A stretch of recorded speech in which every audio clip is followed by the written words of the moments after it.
Everybody, thank you for watching. So today's video is going to be a new fall makeup tutorial. I was inspired to do this video because I went to my CVS the other day and they had some pieces in there from the new Wet n Wild fall collection. Well, it's not like super new anymore, but it's their fall collection, and I decided to pick up a few items, and I asked my Snapchat if you'd want to see a makeup tutorial on it, and they said yes. So the Wet n Wild fall collection, I know they had like some mascaras out there too. They were like colored mascaras, but what I picked up was both of the eyeshadow palettes. So they are trios. I really love the Wet n Wild trios, and I know a lot of people do as well. So I decided to pick them up. This one is Plaid to the Bone, and this one is Velour Vixen. And then they also had, I think, like 5 different liquid lipstick shades, and I picked up this one in Don't Be a Plum Plum. So obviously just a very dark plum color, perfect for fall. They were $2.99 and $3.99. I think maybe these were $3.99 and the liquid lipsticks were $2.99. But I think this is also the first time Wet n Wild is coming out with liquid lipsticks. So people are pretty excited over this. I'm excited to try the formula. I haven't seen a ton of tutorials or even reviews yet on this fall collection, so I was excited to pick it up for myself, let you guys know what I think, and I figured what better way than to share a tutorial. So my last fall makeup tutorial, I used a lot of the burgundy colors, so I think I'm going to keep Velour Vixen for another time, and I'm going to work with Plaid to the Bone. So it has like a shimmery kind of bronzy color up here, blue, and then green. So we will see what kind of look we can create with this. But why don't we go ahead and jump into the tutorial. I already have my eyelids primed and ready to go, so let's just jump in. So I am first going to pick up the green shade at the bottom here. It says crease, or it says eyelid shade, but you know, we kind of just make our own thing. I'm gonna grab a flat shader brush. This is the medium sweeper E54 from Sigma. So I'm going to take that and I'm gonna place this on the outer V of my lid. So this shade, as I'm actually placing it down, like I haven't swatched or done anything with these. This is actually a duochrome. I was not ready for that. It's like an emerald green type of shade, but it has almost like a purple shift to it. Huh, that's pretty cool. So far with this shade, there's really no fallout, and it's coming across pretty pigmented. I'm not using any sort of Fix Plus or any sort of spray with it, so this shade is looking very promising. Okay, then I'm gonna pick up the first shade that says Brow Bone. I'm gonna grab my Morphe G13 and I'm gonna place this on the inner part of my eye. So again, I'm not using any sort of Fix Plus or anything. The pigment looks really nice, and again, like no fallout. I'm not seeing any sort of fallout, and I wasn't sure what these shades would be like, and because I'm working with darker colors, that's why I decided to do my eyes first. But really, like, there's like no fallout. I'm way impressed right now, guys. The G13, I'm just gonna blend everything together so there are no harsh lines, and then I'm gonna come back in with my Sigma brush and put some of the green back in because it kind of got lost in the shuffle here. So I'm just gonna add some more to that so we have the green on the outer part of our eyes. The fact that this is more on the duochrome side is like taking this look to a level that I did not expect it to, and I am not mad in the slightest. And I'm going to blend again with the G13. So honestly, when I was kind of thinking about what to do for this look, I thought about putting the blue in here as well. I was going to put a little bit of blue in the crease. I did not expect these shades to be as pigmented as they were. Like the shade that I have on the inner corner is very, like, it's actually very overpowering, that the blue would just get lost. Like the green is almost kind of getting lost as well because that shade is so darn pigmented. So that's awesome. So I think I'm just going to use these two colors and call it a day, man. I'm surprised, but in a very good way, that's for sure. The fact that that one appears to be more duochrome, like it's just giving another dimension to the eye look as well. So I'm pretty impressed. This is going to be a very easy eye look. I thought maybe I would do something a little bit more complicated, but really with these shades, I mean, I don't think you need it.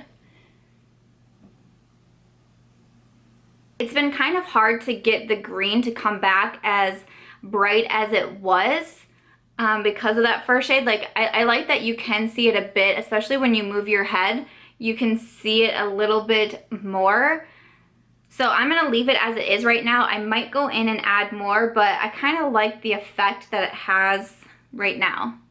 I'm very, very impressed by this, guys. And like I said, I think it was only $3.99, so that's a pretty good steal. Maybelline Graphic Liner. I'm just gonna make a pretty small wing. I didn't think to do like a large wing with this look, which is why I grabbed out this eyeliner, because this is what I like to use when I want just like a very small basic type of wing. So we will go ahead and see, because I thought I would have like green and blue and sparkle going on, and really we went in another direction, but I'm still gonna do the smaller wing.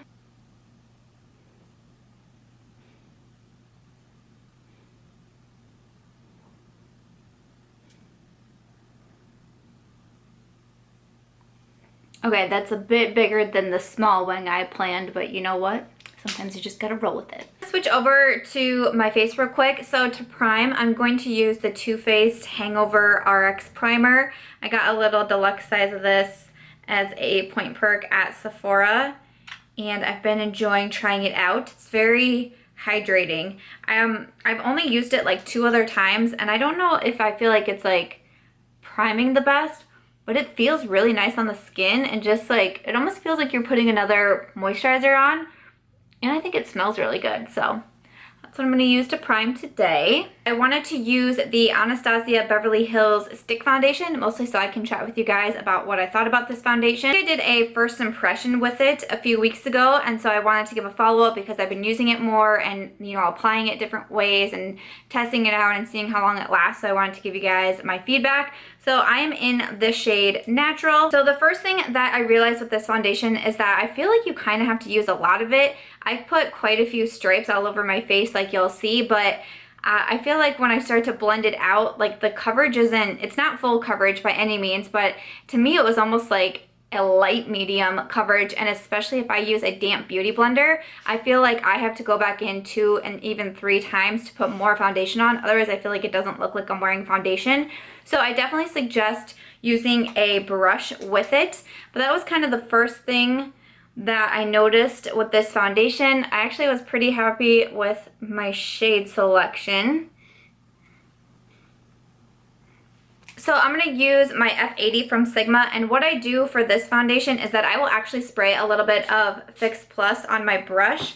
Otherwise, I find it kind of hard to move the foundation around and blend it in. That was why I decided to try the Beauty Blender, but with the Beauty Blender, it just was like making the foundation almost like disappear.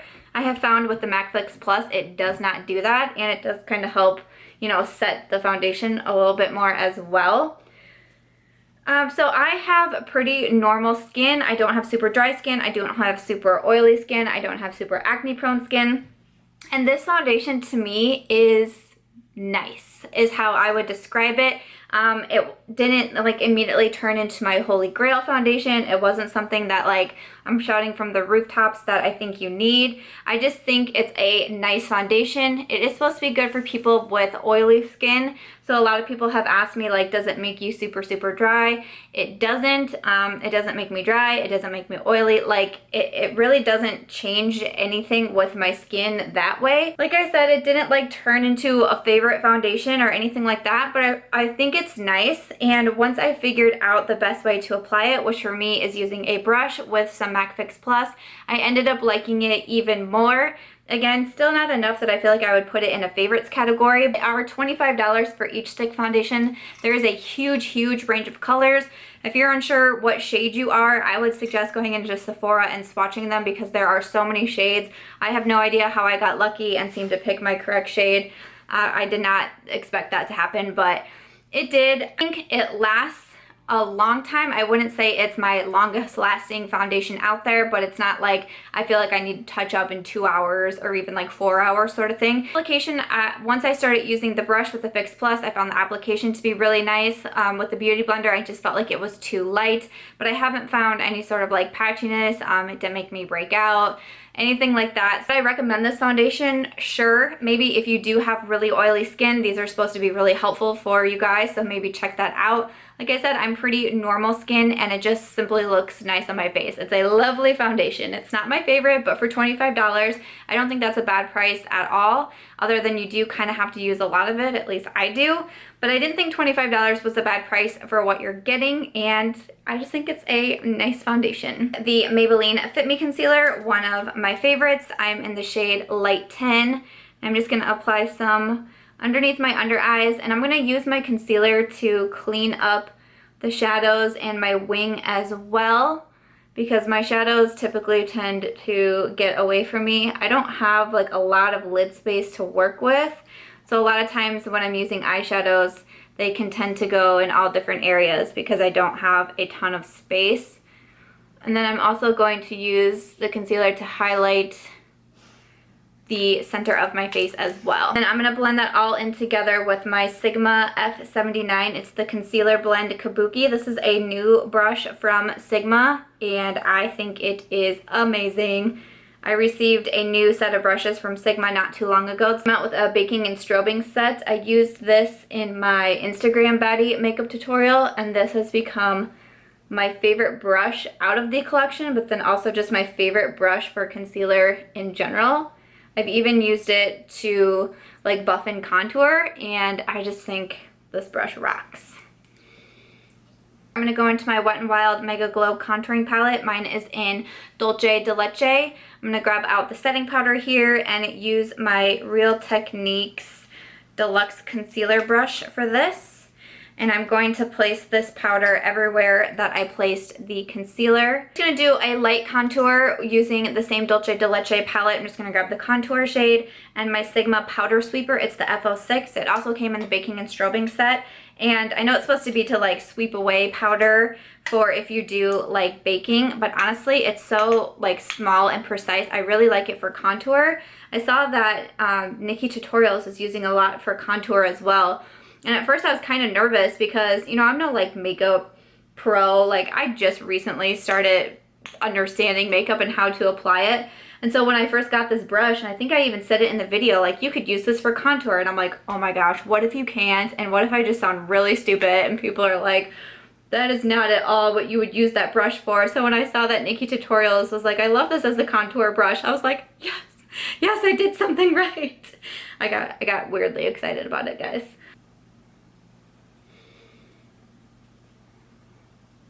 Something really soft and pretty, since I figured we were going to do a little bit heavier on the eyes. So I grabbed out my Benefit Dandelion brush. It's just a really pretty, like very light pink blush. And then I'm going to pick up my Morphe E4 to apply that. It's just such a light color, just gives a little bit of flush to the cheeks without being like really overpowering. For a minute, I'm going to do my brows. I'm going to use the Soft and Natural Brow Kit from Benefit Cosmetics. I'm especially going to focus on the highbrow and bring the highbrow down so it kind of cleans up the shadows as well, because again, since I don't have a lot of lid space, my shadows can tend to go up, and the highbrow from Benefit is the perfect way to make sure they stay where they are. But I'm going to use the Goof Proof pencil, the highbrow, and then the Ready Set Brow to set everything. And I'm also going to put my lashes on. These came in my Fall Beautycon box. These are the I Slay lashes. They were in collaboration with Makeup Shayla and Flutter lashes. And then also in the Beautycon box came the Duo. It says it's a clear white adhesive. I'm going to put it to the test right now and see if it really is clear, because I don't like white adhesive, but we will see. So I'm going to pop these off camera in the interest of saving time, and I'll be right back. My eyes, but I wanted to show you the lashes.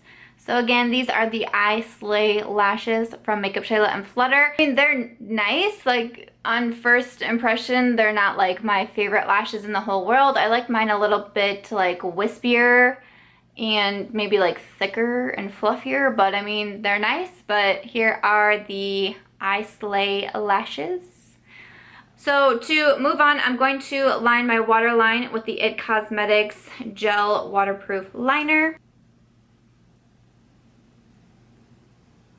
my Morphe E36 brush, and I'm going to grab a little bit of the green shade, place that on my lower lash line, and see what I think of that.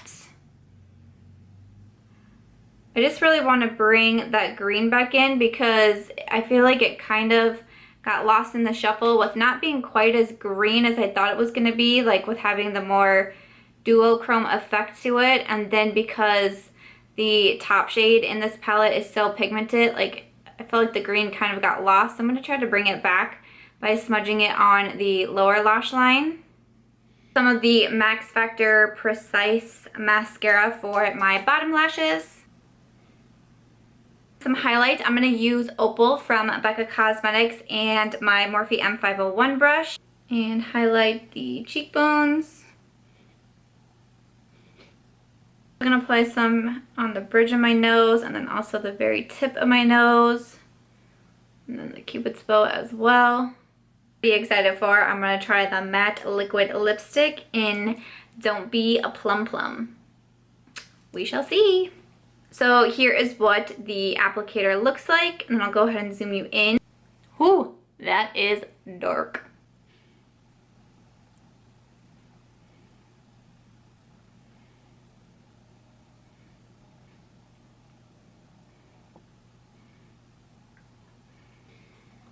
Okay guys, so here is Don't Be a Plum Plum on my lips. Very dark, very bold, very fall. Okay, so you can see Don't Be a Plum Plum on my lips. It applied very easily. There was a few spots that I was like, ooh, I think this is going to be a little patchy, but I just went over it again and it seemed to work just fine. Honestly, I mean, right now it's still drying down, so I do have to give it a little bit, but it seemed to go on pretty nice. I'm impressed with the application. I'm impressed with the way it looks. This Don't Be a Plum Plum is definitely very like bold, vampy fall color. It's not something that I would normally gravitate towards. I would suggest using a lip liner with a darker color. Typically will suggest that anyways. I just don't use lip liners a whole lot myself. So I wanted to try this one out like I normally would, which is without using a lip liner. But I think if I did it another time, I would try to use a liner. Usually with darker colors, you'll get kind of like the butthole lips, which is already happening, which happens. But I'm planning to wear this lipstick throughout the day and see what I feel about it. If you don't follow me on Snapchat yet, I say do it because I'll probably give an update over there. But I will try to feature this in a future video as well to give you guys an update on what I thought. But after the lips are complete, I'm just going to spray my face with MAC Fix Plus to set everything, and then our look is complete. Okay, so this is going to be my final look. I hope that you guys really enjoyed this tutorial. This kind of turned into like my vampy fall makeup look, so I hope that you liked it. It definitely was different from what I was originally intending to do with the Wet n Wild trio, but hey, that's okay. That's what happens when you don't practice your looks ahead of time and you just jump on camera and start working with them. This is what we ended up with. Overall, I was very impressed with the Wet n Wild trio. Like, I just really did not expect it to be that pigmented, especially not using any sort of Fix Plus for the shadows. I was surprised, and that's kind of what took this look in a different direction. The green definitely surprised me. I wasn't expecting a duochrome with it, so that's what kind of made this look a lot different as well, because I just thought it would be like straight green, but it really brought something else to the look. I'm excited to keep playing with that trio and the Velour Vixen trio as well. Like I said, I think they were only $3.99, so definitely super affordable. If you can pick them up, I would suggest it. The lip, I'm actually really liking it. I just like walked by myself in the mirror and I kind of had to do a double take because I never really gravitate towards these kind of vampy lips, but you know, every once in a while it's fun to step outside of your comfort zone. It has dried down completely matte. So far I don't see any sort of like cracking or peeling with it yet, so I think this liquid lipstick was $2.99. Like I said, I'll keep wearing it throughout the day so I can provide updates and a full review down the road, but first impressions, like, I'm pretty impressed with it. This color is Don't Be a Plum Plum, and if you're going for that vampy fall look, this is the lips that will help kind of bring it all together and give you that vampy sort of vibe. So definitely impressed with the lipstick, but I really hope that you guys enjoyed this tutorial. I've been having a lot of fun making more tutorials over here for you guys, so if you want to see another fall look, leave me some comments down below. Let me know what it is you want to see. I am always so happy to get your guys' suggestions because it really helps me plan out what exactly it is I'm going to film. But if you did enjoy this video, please make sure to give a thumbs up because that really helps me out. Make sure you are subscribed before you go, and I will catch you real soon in my next one. Bye.